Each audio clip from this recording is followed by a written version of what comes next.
Bonjour et bienvenue dans cette nouvelle vidéo.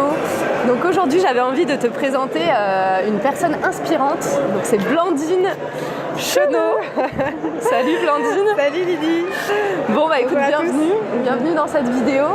Et donc une vidéo pour que Blandine puisse nous partager ses pépites, son retour d'expérience de femme, actrice du changement, entrepreneur, maman. Voilà, comment tu fais pour gérer toutes tes casquettes là, comment tu fais écoute, je te laisse peut-être te présenter déjà pour commencer en quelques mots. Oui, super. Donc je suis Blandine, j'habite à Bordeaux, je suis entrepreneur depuis 3 ans et tous mes projets m'amènent à participer à l'émergence et au déploiement du nouveau monde. Alors j'ai 2 casquettes, j'ai la casquette Écosens avec laquelle j'interviens auprès de collectifs et d'équipes pour les aider à mieux travailler ensemble et se réunir dans le sens et le plaisir autour de projets fédérateurs comme la transition écologique, les démarches d'éco-responsabilité. Et d'ailleurs, je fais une petite parenthèse, c'est comme ça qu'on s'est rencontrés, oui. Toi et moi, puisqu'on on fait le même métier sur Bordeaux. Enfin, à l'époque, moi, j'étais encore sur Bordeaux, et c'est comme ça en fait qu'on a accompagné ensemble les Darwiniens, donc l'association du tiers-lieu de Darwin, dans lequel on est justement un peu par hasard aujourd'hui pour se filmer, quoi. C'est rigolo. Oui, tout à fait. Et ma deuxième casquette, en fait, elle est née de cette expérience d'entrepreneuriat au féminin. Et aujourd'hui, avec mon projet Inside Up, j'accompagne les femmes entrepreneurs et engagées, les bien nommées fées, à retrouver de l'élan dans leur aventure entrepreneuriale. Bon, cool. Bon, de toute façon, on va pouvoir aller un peu plus dans le détail après de tes activités. Moi, ce qui m'intéresserait là aujourd'hui, ce serait que tu nous partages en fait les pépites que tu as pu glaner au cours de ton chemin avec les expériences que tu as pu faire, oui. Notamment en matière d'organisation. Voilà, parce que c'est quand même un sujet qui m'intéresse beaucoup et qui intéresse aussi beaucoup la communauté de la petite fourmilière. Et donc est-ce que tu aurais des pépites à nous partager en ce qui concerne peut-être déjà l'organisation, comment tu t'organises avec tes clients en fait pour trouver à la fois ton équilibre tout en réussissant à avoir un impact autour de toi? Alors avant de m'organiser avec mes clients, en fait je m'organise avec moi-même. Ouais. Parce que c'est déjà un challenge. Sachant qu'en fait, j'étais salariée avant de devenir entrepreneur, ouais. Et mon organisation était beaucoup liée aux demandes entrantes de la part de mes managers. Bon, après moi-même j'étais manager, mais du coup c'était les équipes qui travaillaient avec moi qui avaient des demandes et auxquelles je répondais. Donc j'étais plutôt en réaction, ouais. Et j'étais dans le conseil et c'était en mode on est tout le temps disponible pour le client. Donc je reçois un mail du client, j'y réponds, il fallait être super réactif. Et en passant à entrepreneur, je me suis dit maintenant j'ai la liberté de m'organiser comme je veux et ça n'a pas été évident en fait dès le départ. Et donc là, mes pépites que je vais partager, c'est vraiment tiré de mon expérience de 3 ans d'entrepreneuriat. Qu'est-ce que j'ai gardé qui fonctionne bien pour moi? Et ma plus grosse pépite, je crois, c'est de me demander en début de journée quelle est la tâche essentielle que je dois réaliser aujourd'hui pour ressentir satisfaction et plaisir. D'accord. Mais parce que donc du coup avant ça, il y a eu des moments où en fait tu sentais une tension en toi, il y avait quelque chose qui était inconfortable pour toi? Ce qui était inconfortable, c'était d'avoir une to-do list sans fin, ouais. Des sujets plein la tête parce que du coup il y a les sujets liés à l'engagement vis-à-vis de tes clients, il y a les sujets développement de ton entreprise, il y a les sujets communication, il y a les sujets partenariat, il y a ouais. Compta, administration. Donc plein de trucs à faire. Il y a plein de choses. Ouais. Et moi j'étais dans un espèce de multi-sujets et une to-do que j'abordais le matin en me disant ok, alors là j'ai encore tout ça à faire, comment je fais? D'accord, donc en termes d'énergie... Oui, donc déjà c'était assez plombant dès le matin. Ouais. Et alors je suis partie déjà d'un rituel du soir d'organisation de ma journée du lendemain le soir où je pose mes 3 objectifs pour le lendemain. Ouais, ok. Donc je connais mes 3 objectifs prioritaires du lendemain, mais en plus le matin je me dis c'est quoi la tâche essentielle. D'accord, donc tu fais un entonnoir, quoi. Oui. Tu priorises. Et tu disais aussi que du coup dans ton précédent taf, tu avais l'habitude de répondre, d'être être en réaction, donc on te demande quelque chose, ok, dans la seconde, quelque part, c'est un peu ce que j'ai entendu, tu réponds. Ça, c'est comment pour toi? Maintenant, alors déjà, comment c'était pour toi, comment tu le vivais? En fait, je le vivais sans poser de questions, mais c'était plutôt d'un mode du non-stop, quoi, une espèce de dynamique. C'est comme ça, à en perdre le souffle. Ouais.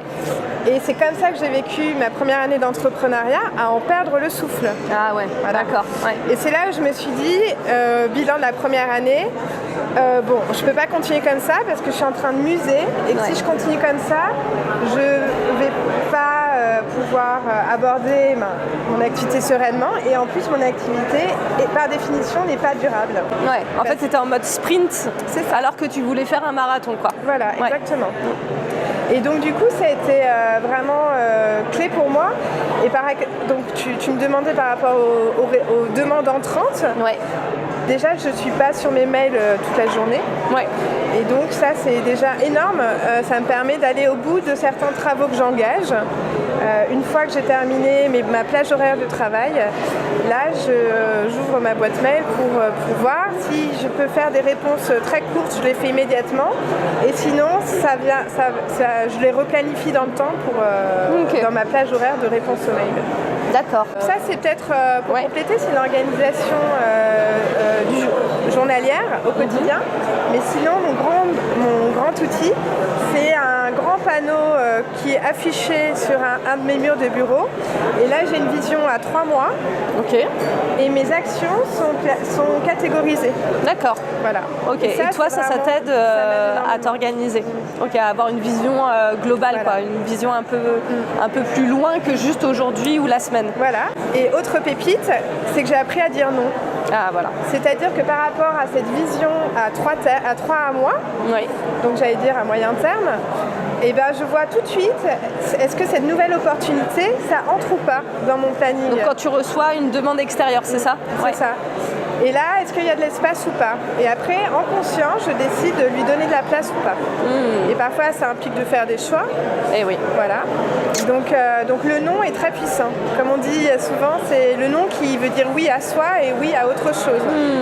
Et en tout cas, c'est quand il y a des noms que je formule, c'est des oui à des besoins que je connais mieux maintenant, certains de mes besoins. Et oui à un confort que je trouve dans la planification et l'organisation. Venant de moi, ça veut dire beaucoup parce que j'étais très loin d'être organisée quand j'ai commencé à être entrepreneur. Ouais, d'accord, ok. Donc tu apprends petit à petit à mieux te connaître et du coup à trouver l'organisation qui te convient en fait. Oui, voilà, tu t'essayes des choses et puis t'adaptes. C'est vraiment un ajustement lié à l'observation que je vois de ce que j'essaie. Et par exemple, un exemple très récent de ma vie familiale, c'est que quand j'étais salariée, donc je démarrais super bien le matin. Ouais, t'avais pas d'enfant en fait. J'avais pas d'enfant. C'est ça. Et depuis, tu dormais la nuit. Voilà, et je dormais la nuit et c'est tout à fait ça. Ouais, je vois bien. J'ai lancé mon entreprise quand j'étais enceinte et donc il y a mon bébé qui est arrivé dans ce début d'aventure. Sacré bouleversement. Voilà, et avec les nuits entrecoupées, c'est toujours le cas après 2 ans. Ouais. Oui, c'est ça, il a 2 ans. Voilà. Et ce qui fait que le matin, je débarre beaucoup moins efficacement que ce n'était à l'époque d'avant. Ouais. Et qu'au départ, j'ai pas voulu lâcher. Je me disais mais non, mais moi je suis sûre, c'est le matin que je suis hyper efficace. Ah ouais. T'avais cette croyance-là ou... J'avais cette croyance. Ouais, et puis en plus, tu peux lire tous les articles sur les chronobiotypes. Tout le monde te dit que c'est ton super horaire du matin où tu es hyper efficace. Et alors c'est très vrai quand j'ai des insomnies, alors le 5 à 7 fonctionne très bien, mais en fait le 9 à 11, j'ai remarqué dans ma nouvelle vie de maman et d'entrepreneur que je démarrais tranquillou quoi. Enfin, j'avais du mal à me mettre en route. Et ce qui fait que très concrètement, au démarrage, c'est moi qui ai amené mon enfant à la crèche, pardon c'est l'inverse, c'est mon compagnon qui a amené mon enfant à la crèche. Pour que tu puisses travailler le matin. Et m'y mettre tout de suite. Et nouveauté du mois de septembre, on s'est dit, en fait, observons et arrêtons de nous raconter des histoires, soyons dans la vérité. Ouais, authentique. le matin, je ne démarre pas bien.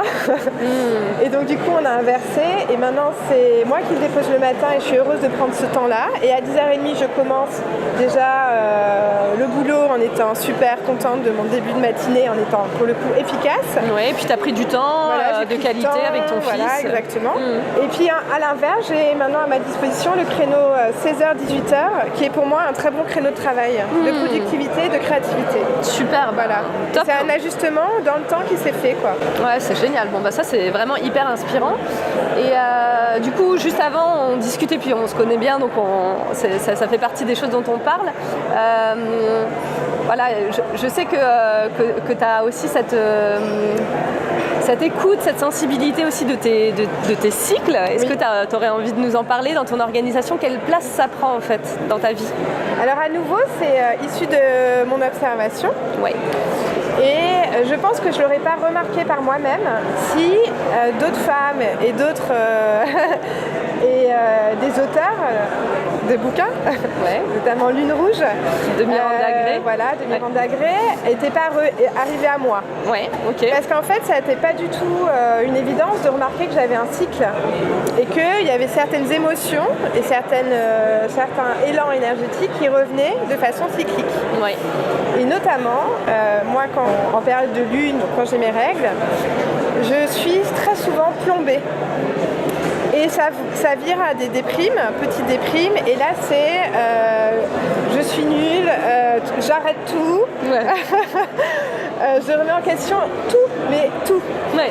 Donc, j'évite de faire des bilans à ce moment-là. Ouais. J'évite pas mal. Malin. J'évite d'être en collectif à ce moment-là, c'est-à-dire à animer mes réunions collectives avec d'autres femmes. Ouais. Je ne suis pas disponible suffisamment en énergie pour elles, donc maintenant c'est terminé. Ouais, tu rentres dans ta grotte en fait, tu es dans l'introspection plutôt, un temps pour toi en fait. Ouais.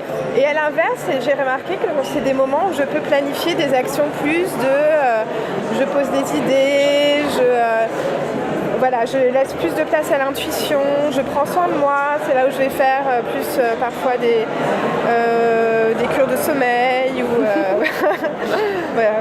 d'autres types de rituels, mais en tout cas ça par exemple ça a été un super bel enseignement et aussi de tirer parti de cette phase d'élan aussi qu'on ressent suite à la période des règles. Ouais, ok, donc toi, voilà, tu t'inspires vraiment de ton cycle en fait pour adapter ton organisation. Oui, voilà. Ok, top. Et ben, c'est super. Est-ce que tu aurais des rituels particuliers en fait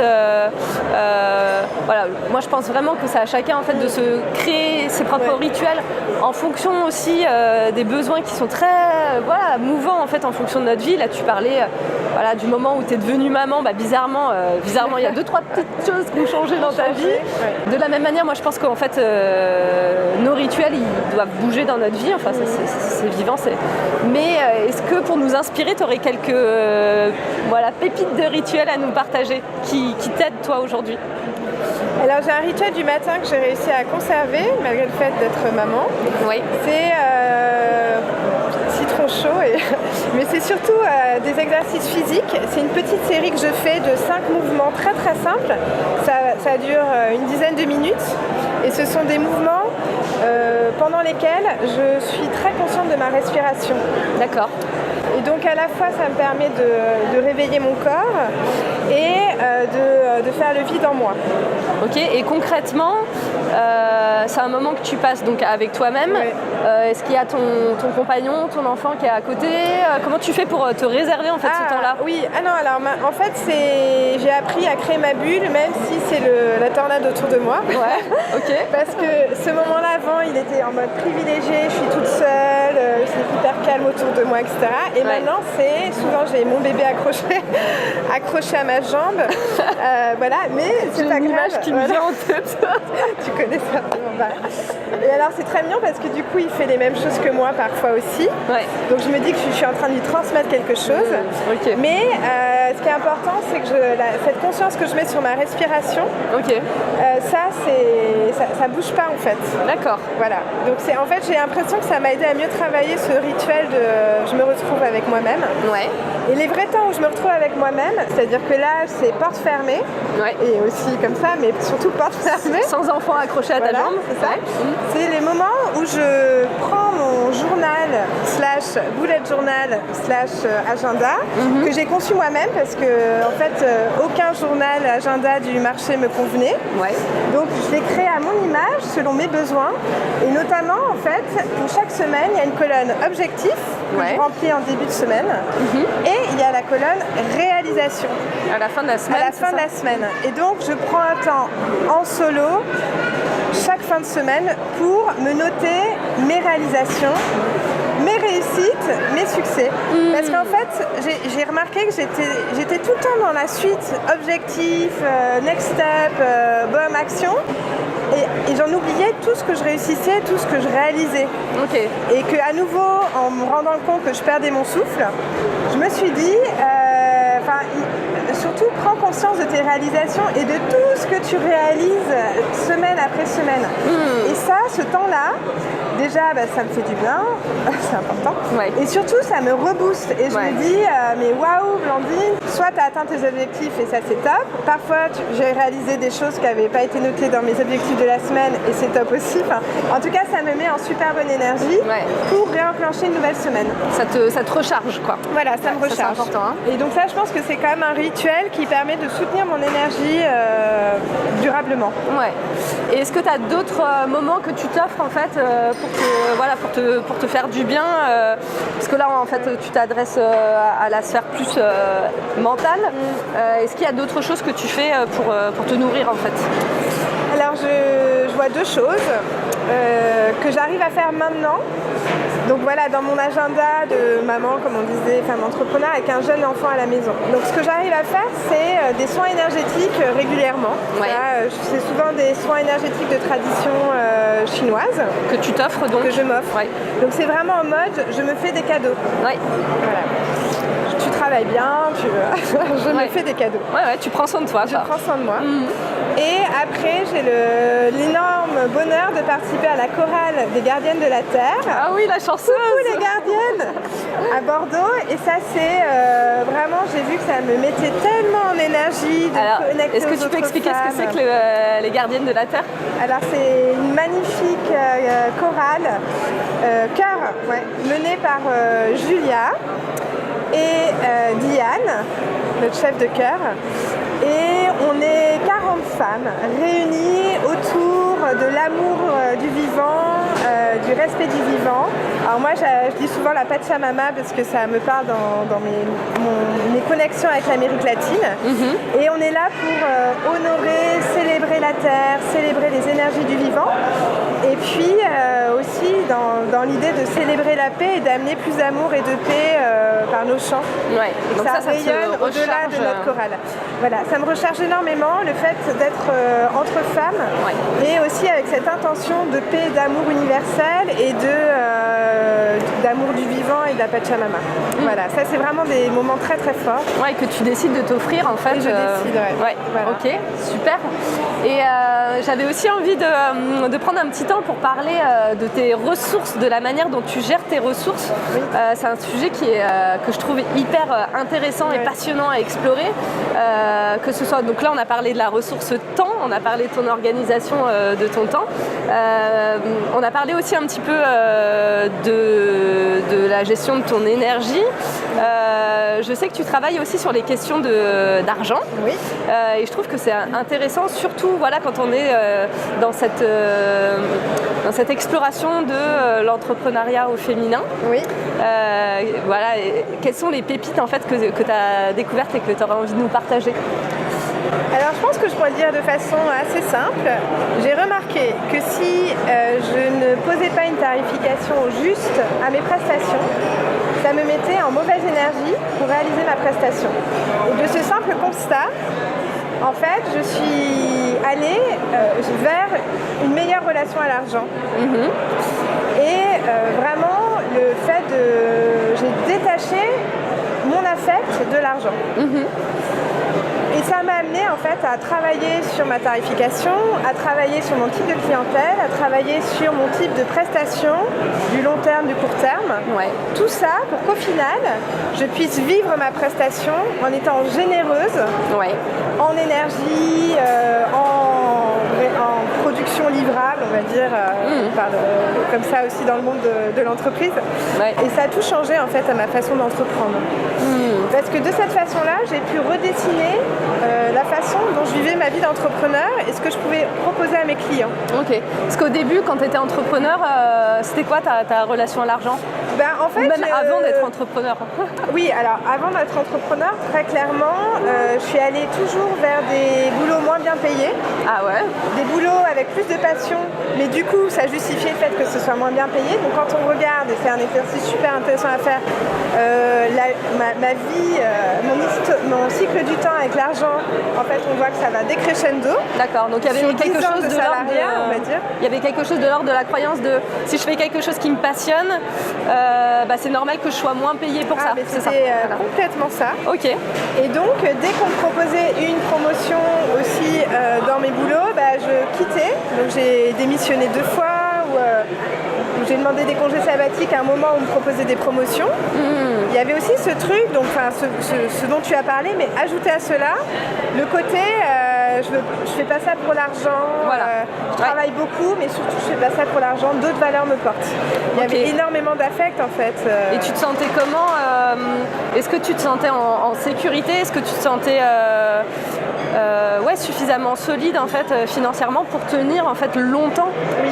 Alors en sécurité oui, parce que c'était quand même toujours des salaires très corrects, mais je me sentais pas honorée, je vais utiliser ce mot-là. C'est-à-dire que finalement, je ruminais, je grommelais dans mon coin. Ah ouais. Après chaque entretien de recrutement, j'étais là, pas entretien de recrutement, mais entretien annuel d'évaluation, j'étais là, mais ils m'ont même pas augmenté alors que déjà je suis pas payée beaucoup. Ou alors je voyais que je faisais des heures mais sans fin. Et toujours je finissais par me dire, et en plus je suis pas bien payée. Tu vois, en fait c'était... D'accord, donc ça prenait de la place en fait. J'allais chercher le petit salaire, entre guillemets, parce que c'était quand même déjà bien raisonnable. Oui, tout est relatif. Mais en plus, en fait, je traînais ça comme un boulet, comme une casserole. Et à chaque fois que j'étais insatisfaite de quelque chose, je disais, et en plus, je suis pas si bien payée. Donc en gros, c'était une relation pourrie à l'argent. Ouais. Et j'ai commencé l'entrepreneuriat en vendant mes prestations à petit prix. Ok. Et au final, alors c'était quoi l'idée que tu avais derrière quand tu dis je vendais mes prestations à petit prix? Il y avait une idée derrière? Je voulais attirer la clientèle de cette façon-là, je pense. C'était un manque de confiance en moi, clairement. L'idée, c'était que ce soit plus facile en fait de trouver des clients? Oui, et en plus, je te dis oui, mais finalement, ça devait être ça inconsciemment. Mais finalement, c'est aux clients qui sont venus tout seuls à moi, même à eux, pour être sympa, je vendais pas cher. Ouais. Et en fait, j'avais du mal à reconnaître la valeur que j'apportais à mes clients. Et du coup, comment tu te projetais en fait dans une activité est-ce que tu arrivais à te projeter dans une activité financière viable en fait, résiliente, capable d'accompagner de plus en plus de personnes pour changer le monde autour de toi et pour pouvoir le faire dans la durée, dans de bonnes conditions? En fait, je me suis lancée dans l'entrepreneuriat sans me poser la question de la durabilité, de la résilience de mon activité. Donc un peu au petit bonheur la chance. Parce que c'est vraiment cette notion de liberté qui m'a d'abord attirée. J'ai besoin de redevenir libre de ma vie. C'est très fort pour moi. Donc d'organiser ton temps comme tu veux, de travailler avec qui tu veux, sur les projets que tu veux. Oui, voilà, c'est ça. C'était vraiment... Et puis une flexibilité du temps, pouvoir partir en formation, en voyage, quand je voulais, et tout ça. Continuer à explorer, découvrir, apprendre. À me connecter. Et puis j'avais un petit peu l'enveloppe à l'emploi qui est un atout. Et puis en même temps qui fausse la réalité. Parce que du coup, je visais Alors en fait, je joue avec l'entrepreneuriat parce que j'ai quand même des indemnités Pôle emploi. Ouais, tu avais ton chômage. Voilà, j'avais mon chômage qui tombait. Ouais. Et puis, donc ça te sécurisait par contre. Oui, voilà, du coup, je me disais, je laisse voir venir. Mais à un moment donné, j'ai quand même compris qu'il fallait que je me mette en conditions réelles.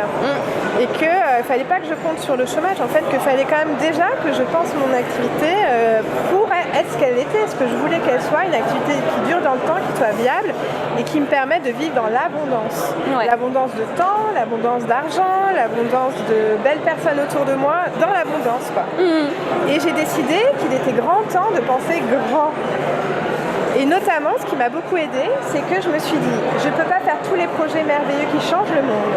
Si je veux soutenir les gorilles, si je veux soutenir la création de la réserve en Antarctique, si je veux soutenir l'école de la chrysalide, et bien en fait, j'ai besoin d'argent pour pouvoir donner cet argent à d'autres qui font des super beaux projets. Et donc, j'ai aussi vu que c'est génial l'argent. Ok, ouais, donc c'est ce qui a été le moteur finalement pour toi pour assainir en fait ta relation à l'argent. Alors bon, c'est un sujet sur lequel en fait on pourrait parler pendant très très longtemps. On arrive en fait à la fin de notre interview et je voulais savoir si tu avais une grosse pépite, ta plus grosse pépite en fait à partager avec la communauté de la petite fourmilière, les personnes là qui vont nous regarder, pour réussir à tenir la distance à la fois en tant que femme, que mère, que compagne, qu'entrepreneur. Enfin, ce serait quoi ? Alors, changer le monde évidemment autour de toi, sûr, mais voilà. C'est vrai que je le dis pas tellement c'est une évidence. Tout à fait. Je pense que c'est... En fait, j'en ai deux, j'allais dire. C'est passer à l'action en s'entourant. Ok. Passer à l'action parce qu'il faut arrêter de rester sur ses idées pendant des mois et des mois. C'est en passant à l'action qu'on voit si ça va, si ça va pas, comment on réagit par rapport à notre pseudo-vie idéale et qu'on ajuste et qu'on est sur des réalisations qui nous boostent pour continuer. Et s'entourer parce qu'en fait c'est hyper important de trouver des espaces d'échange, de partage, de retour d'expérience entre pairs. Donc c'est pour ça que j'ai créé notamment les cercles des fées, des femmes entrepreneurs et engagées, pour qu'elles trouvent cet espace d'échange, d'écoute et de travail aussi, et pour pouvoir en fait casser un peu la vision de l'entrepreneuriat idéal. Il y a des bas, des hauts, des creux de la vague, et déjà en se connectant à d'autres personnes, en voyant que ce qu'on vit, d'autres femmes traversent aussi ces mêmes émotions et ces mêmes étapes de la vie entrepreneuriale, ça apporte beaucoup de force. Et c'est en créant le soutien et l'entraide qu'on amène aussi à donner plus de puissance aux femmes. Et moi je crois absolument que le nouveau monde a besoin de nous, femmes puissantes, fortes et soudées surtout, pour que ce nouveau monde se déploie riche de toutes ces femmes qui auront déployé leurs ailes. Ok, top. Bah écoute, merci beaucoup pour cette belle pépite. Donc moi je retiens, passer à l'action et puis savoir s'entourer en fait, ne pas rester dans son isolement. Et puis la femme, la femme qui peut s'autoriser à prendre sa place, quoi. Voilà, à briller société. Et à briller de toute sa lumière et d'aller à la lumière. Ok, super. Bah écoute, merci beaucoup pour tous ces partages, Blandine. Merci. Et puis à tout bientôt. Oui, à tout bientôt. À bientôt. Salut.